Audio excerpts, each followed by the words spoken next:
selanjutnya nuzulul Quran ibtida'i wa sababi. Turunnya Al-Quran itu ada yang karena ibtida'i, ada yang sababi. Apa ibtida'i? Ibtida'i itu yang tidak didahului oleh sebab apapun. Itu yang ibtida'i. Sementara kalau yang sababi dia turun karena ada sebab. Ya. Dia turun karena ada sebab. Nah, kita bahas dulu yang pertama dulu. Yaitu turun tanpa ada sebab. Yang disebut dengan apa? Ibtida'i. Ya, nuzul Quran ibtida'i. Nah, yang ini tentunya mayoritas daripada ayat-ayat Al-Quran. Mayoritas ayat-ayat Al-Quran. Ya. Di antaranya adalah firman Allah Ta'ala, wa minhum man 'ahada Allah la in atana min fadlihi lanasaddaqanna wa lanakunanna minas shalihin. Surah Taubah ayat 75 seperti itu. Ini disebut ibtida'i, ya, tentang penjelasan keadaan sebagian munafiqin seperti itu. Ya, orang-orang munafik. Ya. Nah, selanjutnya apabila rahimani wa rahimakumullah, yang kedua adalah yang sababi. Kalau yang sababi ini ada sebabnya, yang kemudian nanti melahirkan ilmu sababul apa? Sababul apa? Sababun nuzul. Yang kemudian nanti ada melahirkan ilmu sababun nuzul. Kalau ini ayat-ayatnya turun karena ada sebab. Contoh misalkan, yang pertama adalah soal, ya, dari kalangan para sahabat misalkan kepada Rasulullah SAW, yang kemudian Allah menjawab pertanyaan tersebut dalam ayat. Yas'alunaka 'anil ahillah. Mereka bertanya padamu tentang bulan sabit, tentang hilal. Seperti, ya. Kemudian, qul hiya mawaqitu lin-nasi wal hajj, kata Allah. Katakan, dia itu waktu-waktu bagi manusia berhaji. Ya, mawaqit, waktu-waktu untuk ibadah dan berhaji, gitu. Ya, demikian. Nah, ini jawaban dari Allah kepada para sahabat yang bertanya ke Rasul berkaitan tentang bulan sabit. Rasul tidak menjelaskan bulan sabit itu proses terjadinya begini dan begitu, kenapa dinamakan bulan sabit, kenapa bulat begitu dan lain sebagainya, tidak dijelaskan. Ya, tidak dijelaskan oleh Rasul seperti itu. Kenapa? Karena Allah sendiri menyuruh beliau untuk mengatakan dia itu sebagai mawaqit, tempat-tempat, waktu-waktu untuk apa? Beribadah dan juga haji. Apa? Segala kejadian tersebut itu diorientasikan pada amal, pada ibadah, bukan pada perdebatan antara bulat dan datar. Paham? Kalau diperdebatkan, maka Allah harus dijawab bulat atau datarnya. Kenapa bisa terjadi begini begitu? Nah, tapi memang orientasinya untuk amal, yaitu amal ibadah, dan di sana termasuk salah satunya adalah ibadah haji. Ya, awal bulan ini kan untuk Ramadan, kan gitu ya. Untuk saum Ramadan. Kemudian untuk tahu tentang Zulhijjah, karena itu haji Zulhijjah nih, ya kan? Harus tahu tanggal hijrah kan? Untuk tahu tanggal 10 kita harus tahu tanggal hijrah kan gitu. Nah, gitu, paham? Demikian. Nah, orang sekarang diarah ke sana itu. Dibawanya ke arah bulat jeung datar, sibuk dengan seperti itu. Ya, padahal kata Allah jangan kepada hal-hal yang orientasinya bukan kepada amal. Oke? Makanya ketika seorang ulama ditanya, "Syekh, siapakah istrinya iblis?" Apa kata syekhnya? Jawabnya, "Saya tidak hadir di walimahan pernikahannya, jadi saya tidak tahu istrinya iblis." Gitu. Kenapa? Gak penting seorang tersebut tahu istrinya iblis. Emang kalau mau dijadiin janda sama iblisnya mau dinikahi sama dia? Kan enggak juga. Allahumma musta'an. Nah, begitu ya. Jadi cari yang bermanfaat dan berorientasi pada amal. Demikian. Kemudian, atau kejadian yang terjadi yang butuh kepada penjelasan dan tahdzir, penghati-hatian. Sebagai contoh misalkan wala in sa'altahum la yaqulunna innama kunna nakhudu wa nal'ab. Ya. Dan jika engkau Muhammad bertanya pada mereka, la yaqulunna, sesungguhnya maka sungguh mereka akan mengatakan innama kunna nakhudu wa nal'ab. hanyalah kami ini main-main saja. Ini di surah At-Taubah 65 tentang sifat orang-orang munafik yang bermain-main istihza dengan agama. Contoh begitu. Oke. Kemudian saudara, kedua ayat ini tentunya turun tentang seorang dari kaum munafikin, ya, yaitu di perang Tabuk, ya, di perang Tabuk, ya, di satu majlis, karena mereka mengatakan ma ra'aina, ya, mithla qurra'ina, ya, haula'i arghabu butunan wala akdhabu alsinan wala ajmanu 'inda liqa', yakni Rasulullah SAW wa ashabu. Fabalagha dzalika Rasulullah SAW menazal Al-Qur'an faja'a ar-rajul ya'tadiru ila Nabi SAW. Jadi tentang seorang yang istihza, ya, istihza itu apa? Mengolok-olok, menghina, mencela, merendahkan Rasulullah dan para sahabat pada waktu itu di majlisnya, ya, merendahkan seperti itu. Terus kemudian dia katakan, belum pernah aku melihat semisal dengan para qurra kita ini. Para qurra itu para pembaca, yakni Rasul dan para sahabat maksudnya. Yang haulai arghabu butunan, yang lebih lintuh, ucitrek, gitu ya. Padahal nggak demikian kondisi Rasulullah dan para sahabat, kan nggak demikian. Hanya berapa saja yang gemuk, hanya berapa saja, gitu kan. Kemudian selanjutnya adalah wala akdzabu alsinan, dan yang paling akdzab, paling dusta, ya, lisannya. Wala ajbanu 'inda liqa', ya, yang paling kalau bertemu itu kurang nyaman untuk bertemu, yakni Rasulullah SAW wa ashabu, dan itu Rasulullah dan para sahabat. Jadi dia orang ini menghina Rasulullah SAW dan para sahabat. Sampailah berita itu pada Rasul, maka turunlah ayat tersebut. Ia minta maaf kepada Nabi SAW, tapi kemudian Nabi SAW, ya, menjawabnya dengan ayat Allah SWT, qul abillahi wa ayatihi wa rasulihi kuntum tastahzi'un, ya, la ta'tadiru qad kafartum ba'da imanikum, kan gitu. Apakah dengan Allah, ayat-ayatnya, Rasulnya, ya, kalian itu memperolok-olok? La ta'tadiru, jangan kalian minta maaf, kata Nabi SAW, kata Allah SWT, qad kafartum ba'da imanikum, sungguh kalian telah kafir setelah keimanan kalian. Nah ini kan berarti sababi nih, ada sebabnya. Ya, ada sebabnya, yaitu penghinaan mereka, olok-olokan mereka terhadap Rasul dan para sahabat. Turunlah ayat itu. Dan banyak juga kan sebab-sebab yang lain. Kayak misalkan ada yang datang kepada Nabi SAW, ya, ya Rasulullah, yaitu ketika minta fatwa, ya Rasulullah, suami saya gimana ini, udah nikah dengan saya, menikmati saya segala macam, tiba-tiba dia itu mentihar saya.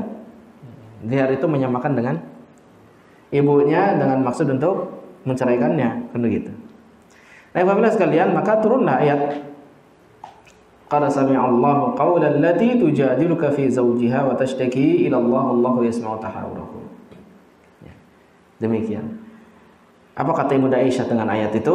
Sungguh saya itu melihat kejadian tersebut, dan saya mendengar wanita tersebut mengadukan pada Rasulullah, dan kemudian saya menyaksikan ayat itu turun ketika wanita tersebut mengadukan kepada Rasulullah terkait suaminya. Biasa. Ya, turun dari langit, begitu kata Ibunda Aisyah. Ini jadi dalil juga tuh, ya, turun di langit ayatnya. Berarti nu masih hanat di mana? Di langit. Ayat di mana nu masih hanat? Di luhur, bukan di mana-mana, ya, di luhur seperti itu. Oke, semua ayat tersebut aku menyaksikan langsung ayat tersebut turun dari langit, ini gitu. Ya, udah banyak, makanya kan 2000 dalil kata Ibnu Qayyim juga. Bahwasanya Allah berada di atas seluruh makhluknya, di atas arsy, di atas seluruh makhluknya. Baik, Mujadilah ayat 1 sampai 4 tadi, ya, demikian. Nah, itu yang disebut dengan sababi. Tadi ibtidai, ada sababi. Nah, ikhwafillah rahimani wa rahimakumullah, apa faidahnya mengetahui sebab-sebab nuzul? Apa faidahnya?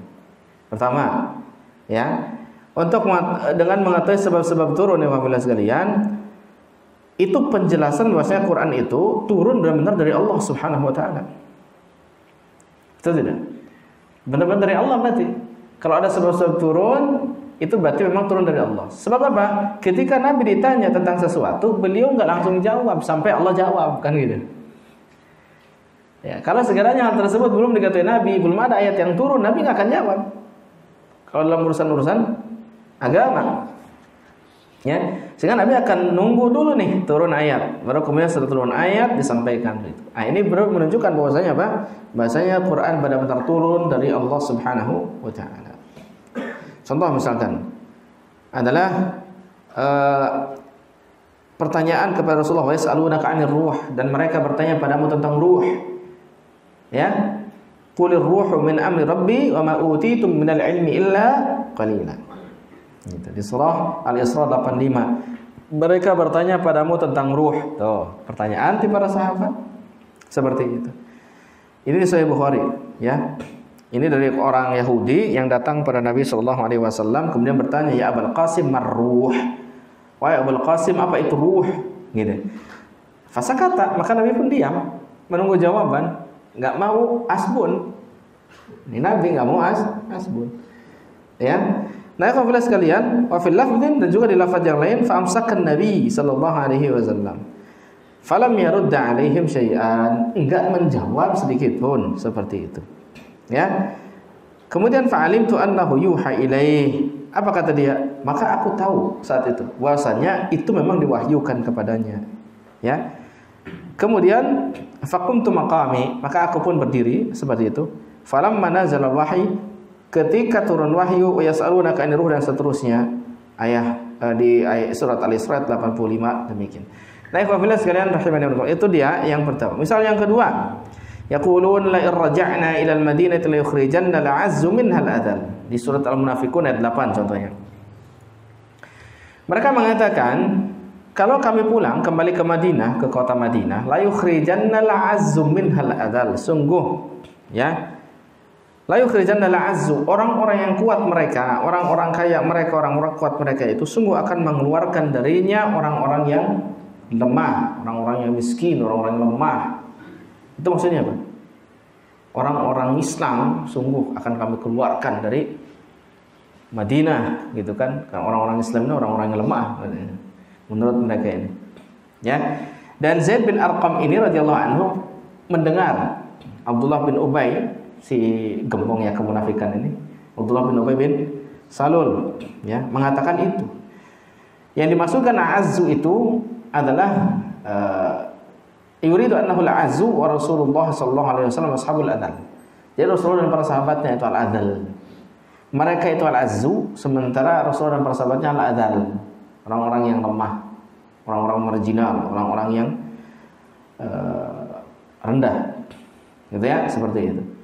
Ya, maka Zaid pun mengabarkan pada pamannya tentang hal tersebut, dan pamannya mengabarkan pada Nabi Sallallahu Alaihi Wasallam. Maka Nabi SAW memanggil Zaid, ya, Zaid.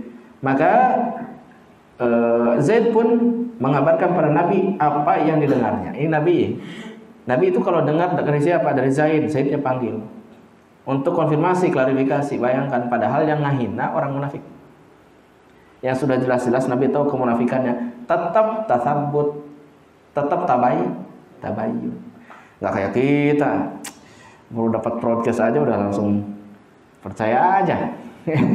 Nggak ada tabayyun, so dari mana nih sumbernya nih? Gitu ya. Nah, seperti itu. Ya, Rasul begitu mencontohkannya. Padahal ini terdengar nih. Pasti kalau kita ya langsung percaya. Kalau itu datangnya dari musuh kita, langsung percaya pasti kita. Langsung percaya kalau dia lagi ngehina kita, langsung percaya kan? Musuh kita lagi ngehina kita, pasti datang kabarnya kepada kita bahwa musuh kita lagi ngehina kita. Percaya atau tidak? Percaya banget. Tanpa perlu tasabut, tanpa perlu tabayun. Rasul nggak gitu. Sorry, akhlaknya beda kayak kita.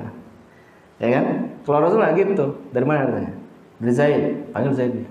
Benar nggak dia ngomong kayak gitu? Benar. Nah, ya, kita sambut dulu seperti itu. Nah, fa'akhbaru bima sami'a, tsumma arsala ila Abdullah bin Ubay wa ashab. Baru kemudian Nabi SAW mengutus kepada Abdullah bin Ubay dan juga kawan-kawanannya. Ya. Kemudian selanjutnya mereka pun bersumpah apa yang mereka katakan tersebut.